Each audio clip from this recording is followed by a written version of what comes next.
All right, pack it up, the BBC. They've literally just turned into GB News. We're investigating immigration advisors that are encouraging migrants to cheat the asylum system. We've heard some consultants are prepared to help migrants like him pretend to be gay to stay in the UK. I swear, have the BBC just hired Alex Jones behind the scenes and not told anyone? Because, right, obviously, it is happening. There are people coming into the country pretending to be gay to stay here. But come on, it will be such a small amount that it doesn't even really warrant. Sure, have a report to go, okay, there are people doing this, but there'll be such a small amount of people doing it. It's not really an issue. And the thing is, when they go to this woman's house, and then she's like, oh yeah, there's literally no other way to get a visa to stay here.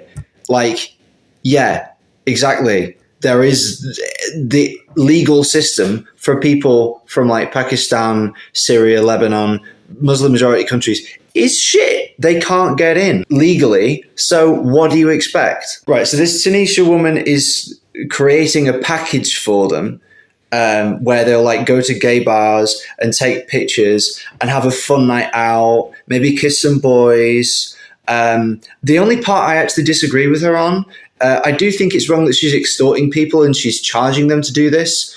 For a fee, Tunisia offers to provide evidence to support the fake claim.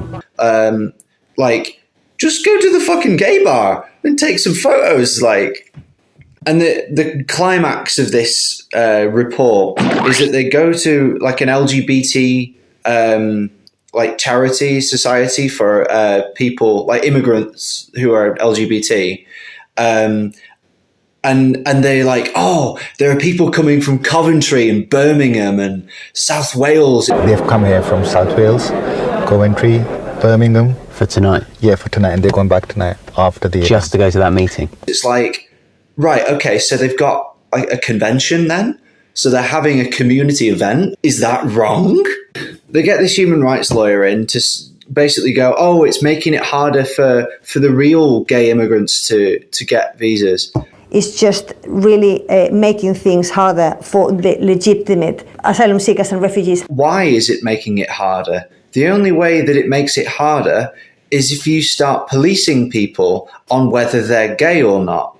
Oh, wait, no, the BBC is literally advocating for policing who is gay and who isn't gay. Asylum expert Ana Gonzalez says the nature of sexuality-based claims can make them easier to fake and harder to police. When you are a victim of torture, when certain things have happened to you, often there is a way of evidencing that in an objective way. When it comes to the queer community, it is not. It's just how convincing you can be on that particular day. I can't see this ending well.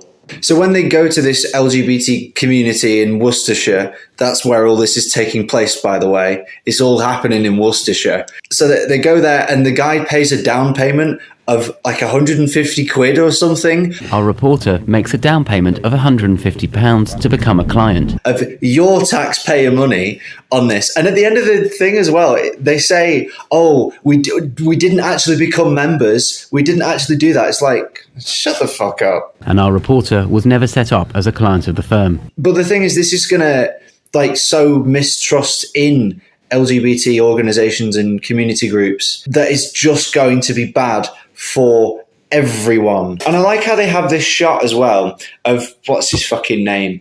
Billy Kimber, something like that. No, Billy Kenber, driving past. Every time we've driven past, there's more and more people going in. It's clearly absolutely packed in there. And he drives past and says, every time we go past, there's more of them going in. Okay, more allies then? I think people don't get it where, sure, the people coming over and pretending to be gay, it's a bit homophobic and they're saying, oh, nobody's really gay, it doesn't really exist, it's not a real thing.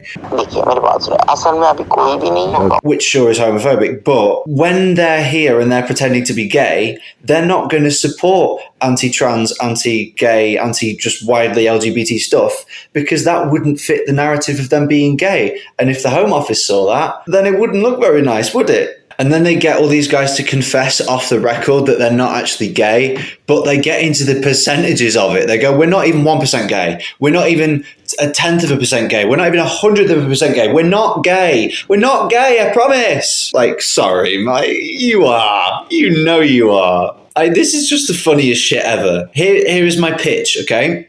We do a romance comedy called Legally Gay. It has nothing to do with Legally Blonde, but I'm just stealing the name.